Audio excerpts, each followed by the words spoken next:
Now, if I read the commissioners correctly during the work session, there's a concern about the dispersal of the credit cards slash procurement cards. Who would get them? How many county employees would have access?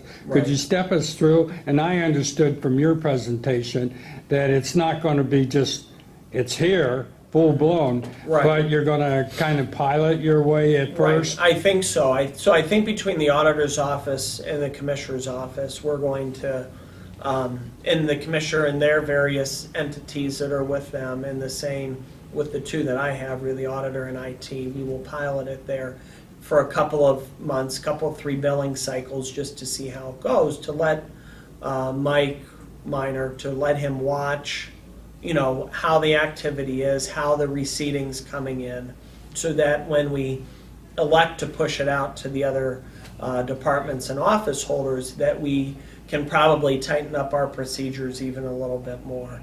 It will be up then to each department to submit to the commissioners or the auditor who they want to have the credit card and the limits that they would like for them to have.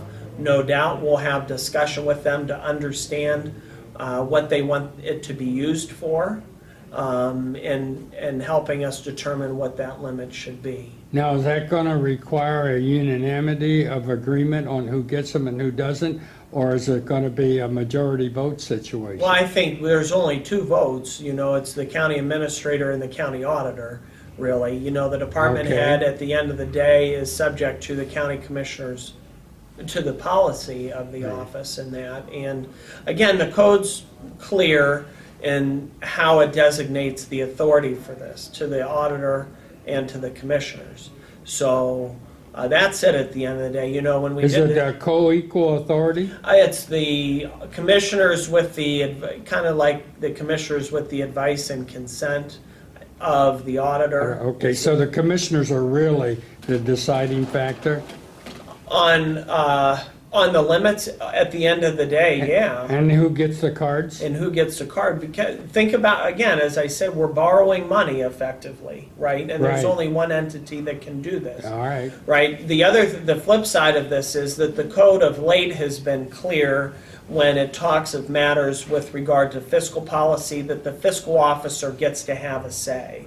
So be it at the township level, the city level, or the not the city level, the township level or the county level, that the fiscal officer gets to have a say in what goes on. That's only fair, right? Because I may have my processes set up one way to be efficient, and I have the checks and balances that I need, and you know, and somebody could say, well, I want to do it that, you know, commissioners could say, well, we want to do it this way, and we get to decide. Well, that's not fair. That doesn't keep the check and balance. Okay, but in this instance, really the buck stops with the commissioner. It does. Took It you does. off direction there. The number of cards do you think potentially will be out there? I think probably somewhere between 30 and 50, if I might guess. I mean, you can see each department probably maybe having one. I think a lot depends on how we want to set up this,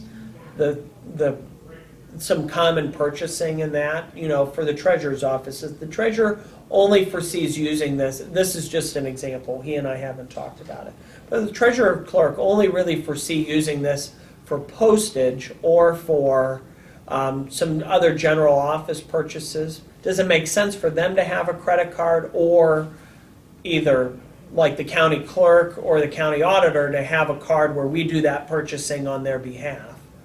I mean, those are the kind of things that I think will flush out as time goes on, and as each one, you know, you see what the appetite is from each of these other office holders. I know when we thought of this before, I had a list as long as my arm of people wanted this, and they wanted the, you know, everybody, you know, the people in certain positions were going to get them, and these are the limits that they were all going to have, and it was, you know, it was really quite exhaustive, and that's where we said, no, we really need to take a, you know, kind of the other way, and really, you know, respecting the